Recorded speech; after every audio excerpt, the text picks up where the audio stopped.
Hey guys, Mystery here with a bit of a odd situation. Something came onto my radar thanks to a few viewers who are commenting about this, saying that, hey, did you see there's actually like potentially some patch notes that got leaked about the changes to the dueling sword and the plasma guns?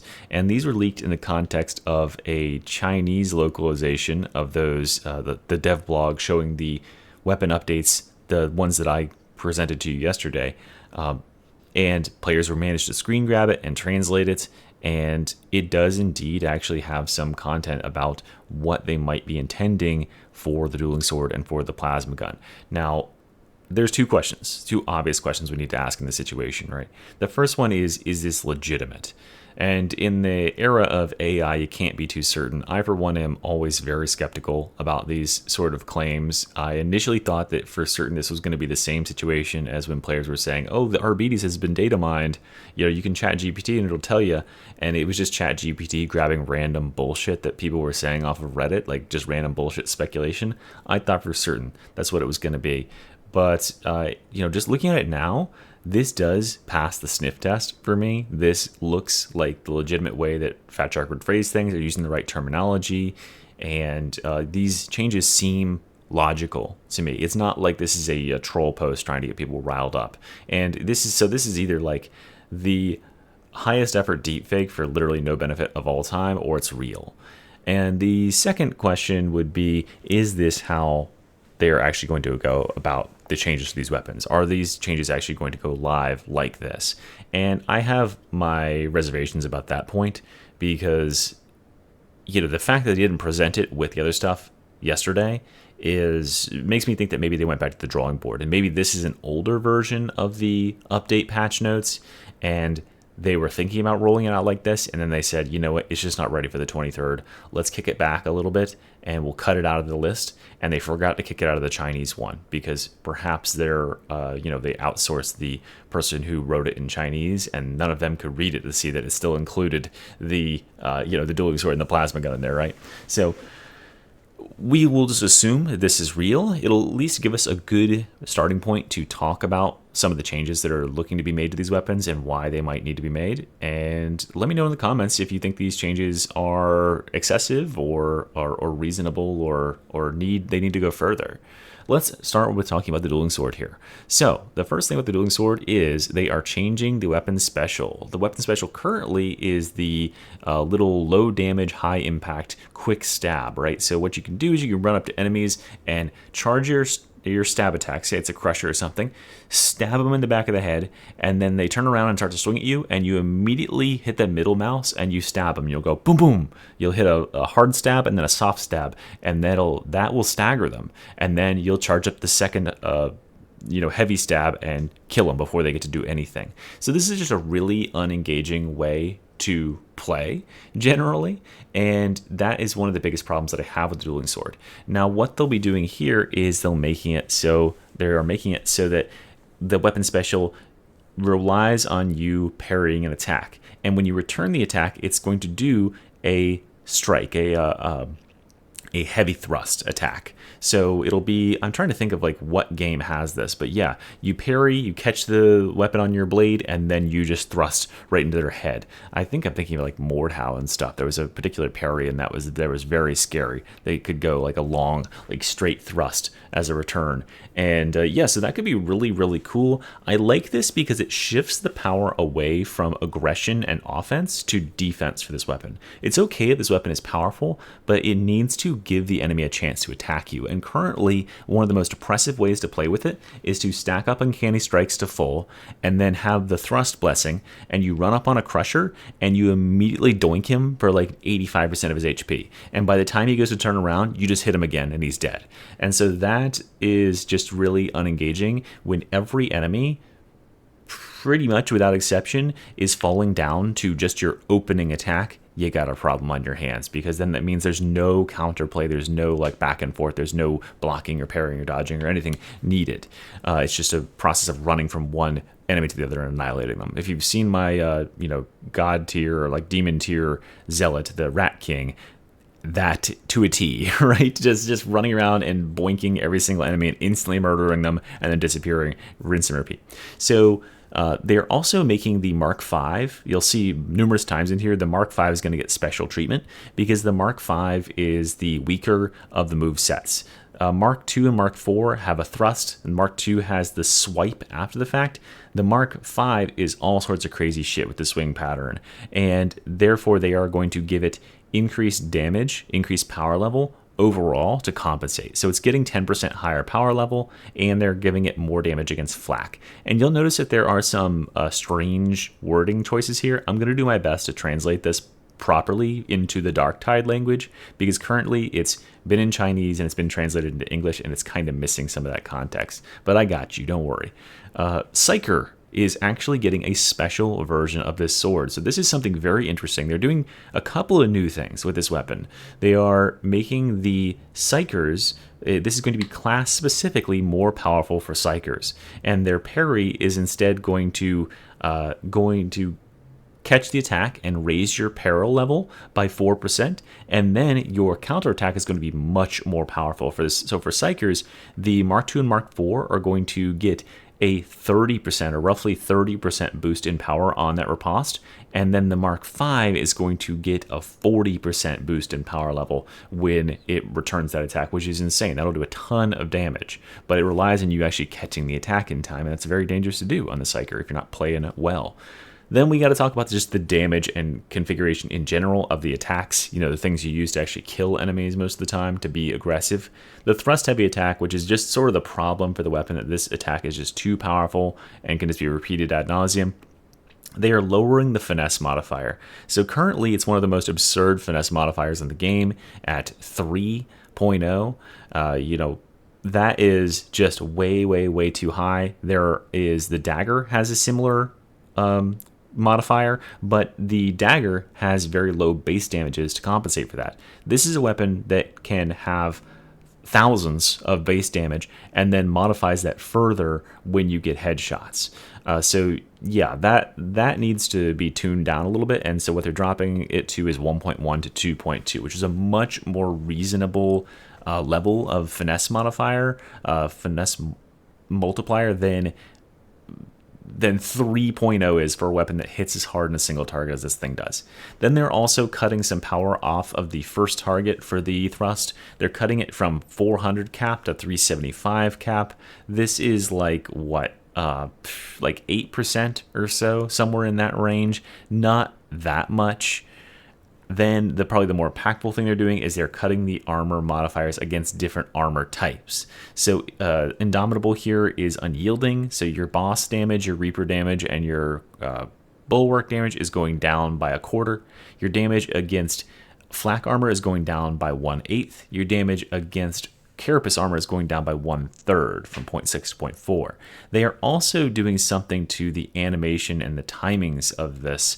And what this is they're removing the ability of this target to, this attack, the thrust attack, to cleave excessively. And they're doing it in two ways. Firstly, you can't hit any targets past 3, which was already absurd that you could do that in the first place. And the reason you could do this is because the hurt box for this window, the length of time the hurt box was active was excessively long. So I could probably make a video on live, but I think I can explain well enough, what I mean by this. But you've probably seen me do it before. You can actually completely miss with the dueling sword and then just swivel your camera around when you're at the end of your thrust for like a span of almost a half second, and any enemies you touch will take the damage of the attack. So yeah, you can just miss and then correct your action while you're thrusting, and it acts like, okay, the entire blade is just like, death if anyone accidentally touches it.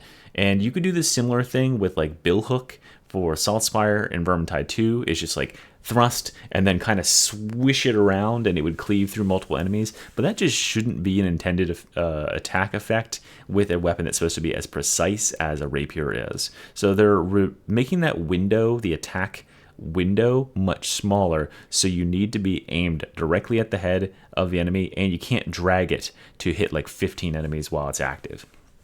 Then we got to talk about the general heavy attack. This is only going to be available on Marks 2 and Mark 5 because the thrust heavy attack is the only heavy that the Mark 4 has available. The heavy attack is the sweeps that you have, and so they are actually buffing those. Those are going up in terms of finesse multipliers, and they are getting extra impact, and they are getting extra damage versus unyielding. So hopefully this encourages some use of the other marks rather than just mark 4 repeatedly.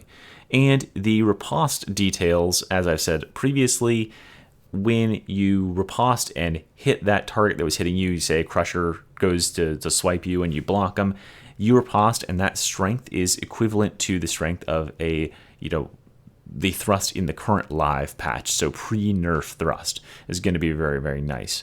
And it will have very poor damage and cleave if you want to spread it around. If you want to do something like that, you're going to be using the Devil's Claw instead. Then we have the second unique change, something new that they are trying out with this weapon, in addition to having it be better on one class than another, is the blessing changes. So this is the Uncanny Strike blessing, and what this normally reads as is you can get 24% rending per stack, up to 5 stacks, every time you get a headshot. So this is crazy. I mean, first of all, that's stupid because over 100% rending does nothing. You don't get extra damage for that.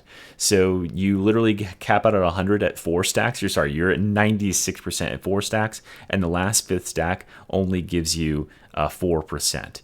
So they are reducing this so that the maximum rank blessing here is 12% rending, so you'll cap out at 60% rending.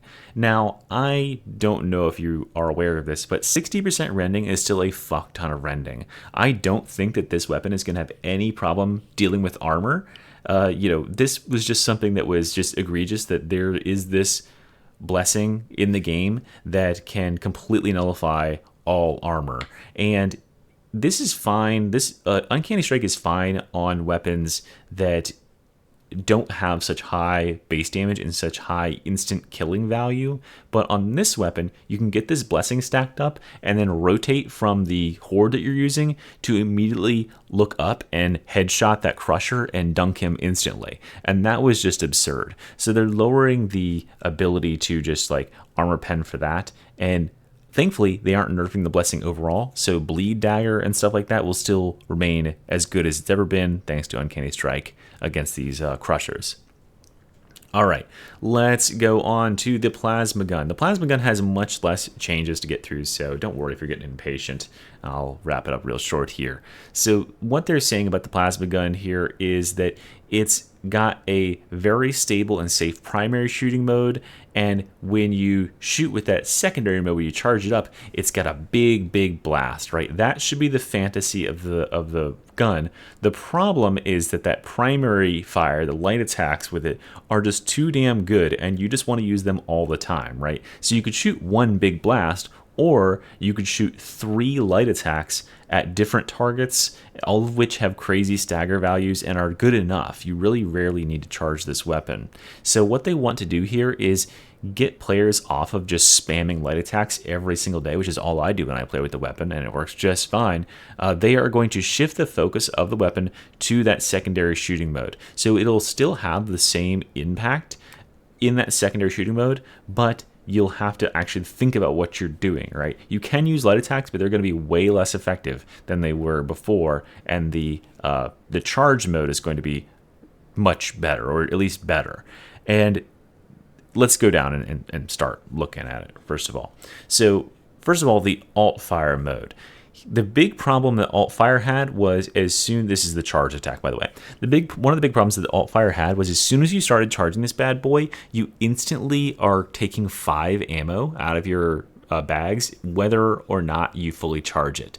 So it was on you, really, you were incentivized to fully charge it, but if you didn't, then you immediately wasted almost twice as much ammo as you would for a light attack for like almost no more damage. So now when you start charging it, you will only take 1 ammo, which is good because that is 1/3 of a light attack. A light attack takes 3 ammo. So you'll start very low on that scale, and then as you charge it up to release, you'll take more and more up to 9. And they are increasing the damage for the charge mode for unyielding, so crushers and bosses and stuff, by, what would this be, 1/6? So from 1.5 to 1.75, and they're giving 10% increased damage against unarmored with this thing. So it'll be better at like clearing hordes and shooters and stuff. And for the most notable stuff here is the changes, the nerfs, big nerfs to the left click, to the light attacks with this thing. So they're reducing the cleave value from 100 to 10. Thank fucking God, right? Notably, they're leaving the cleave value and penetration and all that stuff on the alt fire mode, but cleaving through an entire horde, regardless of what it is, in a big long straight line with just a light attack that costs you 3 ammo, for free was absurd. So they're reducing that to a still respectable 10 cleave. They're reducing the damage against maniacs by 20%. They're reducing the damage against bulwarks and bosses and reapers by a good bit, from 2 to 1.25, so 3/8 of your damage is zipping away there. This is actually honestly probably like 37% or something like that. This is probably definitely needed. This weapon is just too good at killing reapers. Like, it literally takes like one and a half light attack headshots to kill a reaper. It's just kind of absurd. The damage against carapace is being reduced by 1/3, from 0.75 to 0.5 at close range, but at long range, which is the range you're most commonly using this weapon at, against crushers, is staying the same. So you'll still be able to light attack these crushers down, but it's probably just way better to charge the attack now. And they're adjusting the attack power range way down. This is something that I was always like blown away by, is the damage values, the damage ranges on the just the plasma gun in general are absurd. They're so high. Like, they are magnitudes higher than other weapons in the game, and it's not like it's that much harder to use. So they're reducing this by 40% for these light attacks. Notably, again, they have not changed any power for the charge attacks, so just use more charge attacks and you'll be all good. Then the add-on effects, the knock-on effects, they're reducing the impact slightly, and then the suppression is getting reduced a lot. So suppression with this gun was always a huge fucking problem. It's one of the reasons this thing was so stupid dominant in Havoc. It suppresses enemies very, very well, and it also has this effect of when you kill enemies with it, every enemy around it gets suppressed. And so you can see here, the suppression triggered by kills is being reduced by 40%, and then the suppression range previously, when you would kill an enemy, every enemy within 8 meters would get that suppression value added to there. So if you had suppression in your tree and you shot a single enemy, everybody else within 8 meters is like, oh no, I can't shoot back now. So that's being lowered a lot, because that was absurd. It would like CC, it had a CC effect in addition to being obscenely strong. And they're reducing it to 3 meters. So basically, like, if you get splashed with the blood of your ally who just got evaporated by a plasma gun shot, now you will be suppressed, but no longer from 8 meters. And it won't ignore the bulwark anymore. This is a big deal, right? This was the stupidest thing, is that the light attack penetrated the shield, and yeah, so there's no reason to charge because the light attack did everything. And it also is not going to be able to penetrate through walls and stuff. It's going down to 0.5, which I believe means it can no longer penetrate like doors and obstacles in the level. So you'll need to actually charge a shot to do that. And I don't know what corpse knockback strength. Yeah, that's just like ragdoll effects, I guess, right? So they're reducing that effect so it doesn't seem so crazy powerful on light attacks. And they are increasing the time it takes to switch and bring out this weapon by, what is that, 15% or something like that? So pretty good stuff. Or no, it's a little more. It's like 25%. Pretty good stuff overall, right? I, for one, as I've said in the past, am very, very tired of the dueling swords abject dominance over everything. I want all the C tier, D tier, maybe even B tier weapons to be brought up, put into A tier, and then bring that top level down so that the only categories of weapons we have are A tier and S tier. And then we can all decide what's, what we like from there. The problem with the dueling sword, and to a lesser extent the plasma gun, because the plasma gun is a one class problem, but the dueling sword's issue is that it is so far better than all the other weapons. It's like 30% better than other weapons. And so even players who don't have any expertise in the game, they'll play with it for one game and they'll go, holy shit, this weapon is crazy. I'm using this forever from now on. And there's no reason to go back to anything else. If you made every weapon they're going to have different power levels, but if they're like within 10% of each other in terms of raw power, it's going to be a lot harder for players to differentiate that, and so you're naturally going to get much more variation. And that's a sort of variation where, differences in like preferred blessings and preferred movesets could make up that difference. You just simply can't make up that difference when one weapon has so much more raw power that the situation is like, just an obvious decision. So that's my thoughts on the issue. Anyway, guys, that was a long ramble for a very short post, but I hope you enjoyed. I'll see you tomorrow for RBD's content, and Mystery out. Bye.